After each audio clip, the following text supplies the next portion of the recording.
Hello YouTube. Today I'm going to be giving you 5 reasons. 5 reasons that I hear a ton given by people who want to justify the reason why they don't lift heavy weights. You see that a ton. Some people are going to, in this fitness realm, engage in certain activities, and because they don't really have an ability to explain why they're doing that, they're going to try and navigate their way out of it, and they usually use banalities or tropes that are repeated across the board because in reality it's scope. Since there is no explanation, and for the most part it's just something that they don't want to do for a reason that they don't wish to admit to people or themselves, they come up with reasons. And I have actually gathered 5 of them that I'm going to debunk right now. The first thing being, it's dangerous. You'll hear those people say that, oh, lifting heavy weights, it's dangerous, you're going to get snapped up, you won't be able to walk when you're in your 40s, etc., etc. This, of course, is completely untrue. When you lift heavy weights, lifting at a 90% intensity is the same as lifting at 60%. As long as the technique is on point, as long as you have all of your cues, and as long as you perform properly, there is no heightened risk. Or if it's heightened, it's by a very small margin. Of course, the more you approach to 100% intensity, the more of a risk because the less of a handle you have on the weight. A weight that is a true 1 rep max could make or break you because it's a true challenge. But when you stay with 90%, you're supposed to be able to move that weight, right? And when you go into the 80-70%, that rep weight, you're supposed to the first few reps should be fast. You find that these people have that idea that heavyweight is dangerous because of the relationship they have with it. When they lift heavyweight, it's do or die and they don't care about technique, they just care about getting that rep. And as a bodybuilder, as someone who lifts heavy for size, it's a terrible approach. It cannot work like that. We use heavyweight because it's to our benefit. If it was dangerous, if the injury risk was much higher, we wouldn't do it. And the people who say that they follow that advice because they don't want to get snapped up, they don't realize that the fault lays with them. They're the ones who don't know how to lift heavy. There are certain things to follow when you lift heavy. For example, the negative should be slow. All of the reps should look the same. The speed of the reps shouldn't be that much different from one to another. You shouldn't grind ugly reps. Your technique should be on point from the start.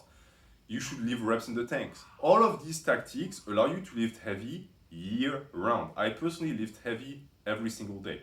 Every single day I'm going to have lifts that are going to be in high intensity ranges. Why? Because that's how you get big as a natural. There's no way around it. And the excuse of saying, well, it's dangerous if you don't know what you're doing, but everything is dangerous if you don't know what you're doing. So what? You're going to just wrap yourself, in bubble wrap and just wait in your living room until the day you die? Doesn't work like that. You have to go out and take calculated risks. Number 2, it's going to be, lifting heavy, it's ego. It's for your ego. And this is an interesting one because in reality, everything we do in the gym is for our ego. If you're a powerlifter and you want to break records, or if you're a bodybuilder and you want to look good, it's to feed our ego. And you understand from that the very notion of ego is being misunderstood by these people. Having an ego is not a bad thing. It's what makes you a person. It's what makes you an individual. If you didn't have an ego, you would be just a zombie. You wouldn't exist. You would be easy to manipulate. It's also why a lot of people have no ego nowadays. They still might have negative characteristics. They might have bad personality traits. You can have no ego and still have these. Having your ego on check is just going to mean that you're going to be much tougher to control and you're going to have a profound sense of self. So technically, that's what lifting is, because that's what lifting is going to make better. You're going to be more spiritual and more in touch with who you are. So what do they call ego lifting? Because in reality, ego lifting means nothing, not in the sense that they mean. Well, they mean that you're trying to impress others, all right? And that's for heavy weights. You're trying to make people look at you and say, oh, what a strong deadlift, he's so strong. And that might be true. You might find motivation in making people admire, right? So they can look at you and think, wow, what an inspiration. I don't see anything wrong with that, to be honest. I personally train in my gym. The only thing that's watching me is whatever is lurking out there in the shadows. I'm alone and I lift heavy still. Why? Because it's how you get big as a natural too. And it is ego lifting. Why? It feeds your ego, meaning it feeds your confidence. You handle heavy weight. You did it. You mastered that weight and you progress. Guess what? It's making you more confident. It's making you a more alpha, and I use that with quotes, male. All right? It's going to boost everything about you. All right? And I firmly believe that it's also part of the reason why people say lifting heavy boosts your test. There is some physiological responses to that where your body wants to adapt, but to me it's also a mindset. It's also your brain. You dominated that weight. You managed to vanquish it, all right? And it's making you more confident and your test grows. There were scientific studies that show that when you take a lot of space, when you let your body expand, your test levels and your GH levels raise. Why? Because you're confident, you're owning the space. So why wouldn't being able to move massive amount of weight not do the same thing? To me, it does. And regardless of if you just try to impress yourself or others, it still has the same benefits. What these people are trying to do when they talk about ego lifting is they're trying to shame you into not being great. Across the board, that's what you're going to see. People are going to try and make you feel bad because you're trying to be better. And they don't like it because for the most part, these people have given up on being better. So do you really want to take advice from these people? I don't think so. Number 3, they'll say that it's not necessary for size. And they'll, of course, jump on any scientific studies they can find that shows that, oh, training at 30% intensity has the same benefits, you get the same size, blah, blah, blah. I don't believe in that for a second. I've made videos explaining why, even if it was true, it wouldn't be practical to put in place. It's a simple tonnage calculation. It makes total sense. When you think about time management, it makes no sense to use 30% when you can use 70%. Anyone who has a brain cell will understand that.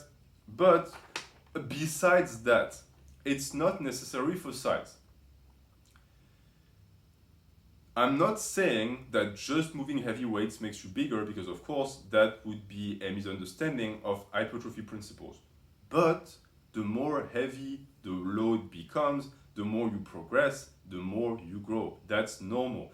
Within your evolution as a lifter, you better be getting stronger, right? If I see you 2 years ago and now we reunite and you still lift the same weight, I'm not going to expect much of a difference in your physique. Why? Because if your main lifts didn't progress, chances are the variations of those lifts didn't progress, so your tonnage didn't progress. So you were basically entering stagnation.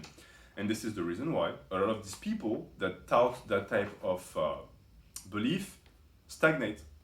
Their life is a plateau. And they're usually the type of people who talk about the natural limit because they don't know how to train. But they will never know how to train because they have basically developed a disgust for heavy weights that will never leave them. Just like you have people who have developed a disgust for aesthetics, and therefore anything that is related to bodybuilding, they will shun. These are the exact opposite, okay? So yes, it is necessary for size to lift heavy weights. It's a simple question of progression and tonnage accumulation. Number 4, you will hear that barbell movements are overrated because isolation is what counts for bodybuilders. It's sort of related to point number 3. And again, it shows that these people don't understand natural bodybuilding. Natural bodybuilding is directly correlated with tonnage accumulation. What helps you accumulate the most tonnage? Compound movements. Why? Because you're strongest at them in a full range of motion. Okay? So that's what you want to be doing. You want to have a lot of barbell movements so that you can accumulate the most tonnage within the shortest amount of time, which also means you're going to use high intensity windows and stay safe within these windows, of course. If you only do isolation, what are you doing? You're throwing all of the tonnage into one muscle group. So you don't even get diffuse tonnage. If you want to know what diffuse tonnage is, check the Hypertrophy series.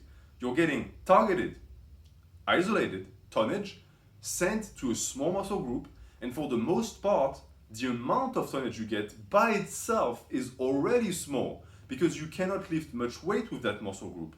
So yeah, it might be really concentrated, but when you do the math, it's not enough to make up for the fact that you get measly numbers. And this is why machine-only guys usually stay small. Every single time I see a dude who uses machines only, they're small, and if they're not, they're on PEDs. The reason why bodybuilders use machines only and cables only is because the risk of injury is lower. And they will get big regardless of what they do. As long as they put tension on that muscle, they will get huge. So why wouldn't they do it, right? Not everyone wants to go down the Ronnie Coleman road of heavy compounds, moving heavy weights, and potentially taking risks. Most bodybuilders are going to go the Phil Heath road where he does machines. That's what he does, and he looks the best. He was the best bodybuilder in the last decade. So why not? Why not follow that road? You can say that he's genetically gifted, but look at the training of all of those pro bodybuilders. That's all they do. And that's the issue. Pro bodybuilding and enhanced athletes' philosophies sip into natural bodybuilding, and it misguides people into thinking that you can look like those guys doing the same thing they do. You can't. They get their tonnage from syringes. You don't.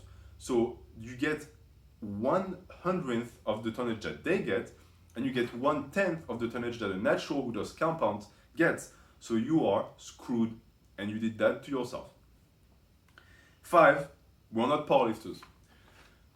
Goes back to point number 2 about ego lifting. There is a dichotomy, there is a fight, there is a stupid battle of ego that exists, and this time it's the bad ego, that exists between bodybuilding and powerlifting, where it's a long story, I might make a video about it, but when YouTube Fitness started, it was dominated by bodybuilding, and eventually powerlifting came onto the stage and was sort of presented as the rebel, as the opposite force, you know, and that gave that sport a lot of popularity. That's when raw powerlifting started becoming really popular again, and it was spearheaded by YouTube.